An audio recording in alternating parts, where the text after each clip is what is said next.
Sir, पुढे ना पुढे बुलेट ट्रेनला घेऊन अनेक तर्कवितर्क लावली गेली. तुम्ही असं सुद्धा म्हटलात की हा खरं तर करायला हवा होता अगोदरच्या सरकारने सुद्धा. गुजरात खूप पुढे गेलं हे बुलेट ट्रेन घेऊन. कसं काय बघता या गोष्टीकडे? आपल्याला कल्पना आहे की ज्यावेळी उद्धवजींचं सरकार आलं होतं, महाविकास आघाडीच्या सरकारमध्ये त्यांनी निर्णय घेऊन बुलेट ट्रेनचं काम बंद पाडलं होतं. 2.5 वर्ष आपण मागे गेलो.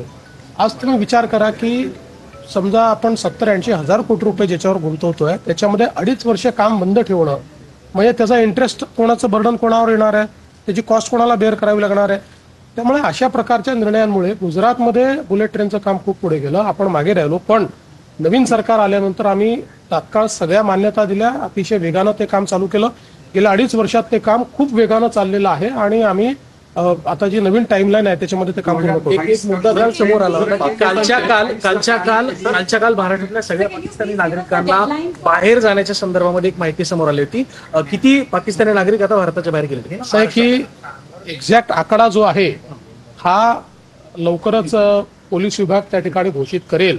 पण मी तुम्हाला सांगतो की जे पाकिस्तानी नागरिक भारतातनं बाहेर गेले पाहिजे अशा सगळ्या नागरिकांना आयडेंटिफाय करण्यात आलं, संपर्क करण्यात आला, बाहेर जायला सांगण्यात आलं.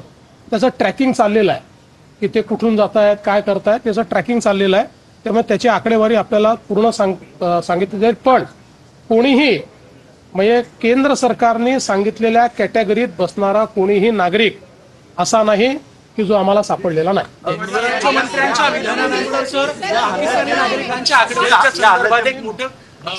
तयार झालं. शेवटी अनेक वेळा वेगवेगळ्या प्रकारच्या ब्रीफिंगच्या आधारावर मंत्री बोलत असतात. म्हणूनच काल मी ऑथेंटिक ब्रीफिंग आपल्याला केलं, गृहमंत्री म्हणून ऑथेंटिक ब्रीफिंग केलं. मी पुन्हा एकदा आपल्याला सांगतो, जे पाकिस्तानी नागरिक बाहेर जायला पाहिजेत, केंद्राच्या आदेशामध्ये जे पाकिस्तानी नागरिक बसतात की ज्यांना भारत सोडला पाहिजे असे सगळे आयडेंटिफाय झालेले आहेत.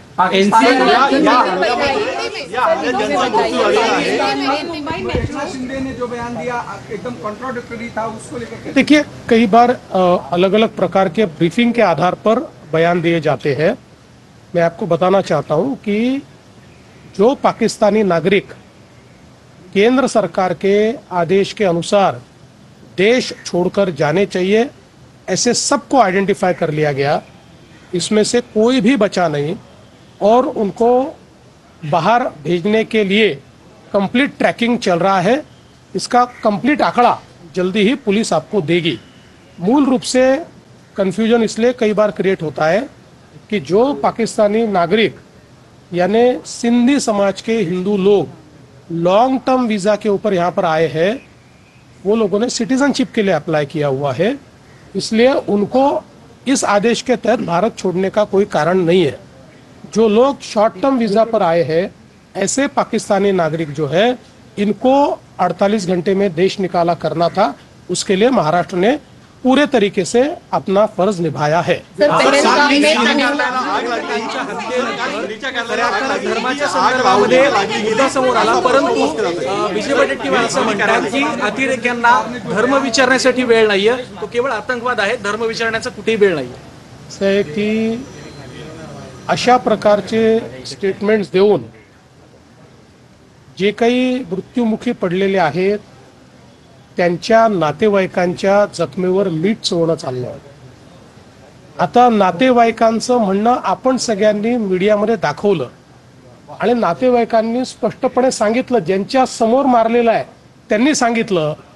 तिथे थोडी होते वडेट्टीवार, ते इथे बसून कुठेतरी अशा प्रकारचे स्टेटमेंट करून नातेवाईकांच्या जखमेवर मीठ चोळणं, मला असं वाटतं हे अतिशय वाईट आहे.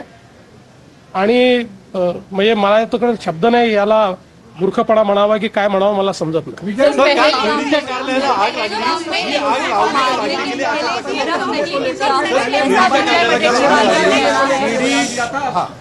ईडीच्या कार्यालयाला आग लागल्यानंतर मी ईडीच्या अधिकाऱ्यांशी बोललेलो आहे.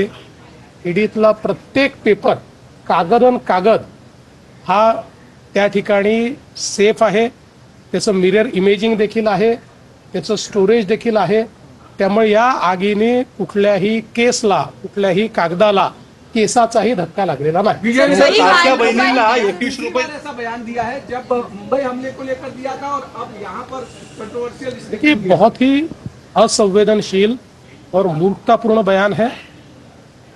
जो वहां पर मारे गए, जिनकी हत्या हुई, उनके परिवारजनों ने, जो वहां पर उपस्थित थे उनके साथ, उन्होंने जो बयान दिया, उस बयान को झुठलाना, इससे ज्यादा असंवेदनशीलता क्या हो सकती है. एक प्रकार से उनके जख्मों पर नमक छिड़कने का काम ये कर रहे हैं.